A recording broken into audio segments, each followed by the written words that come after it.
video ay pumunta nga pala kami sa Pure Gold. Nakita ko pupunta dun sa 167. Tapos naman tapos dito sa anong nakakapagod sobra. Naglalakad lang kami kasi pasyal din kami.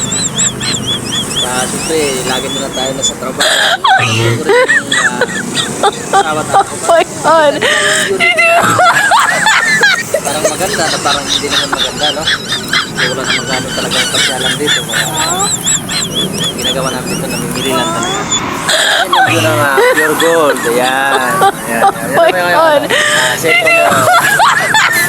Ano kayo pumunta? Pumunta kami ron. So, malayo-layo na rin. Ayan. Di ba?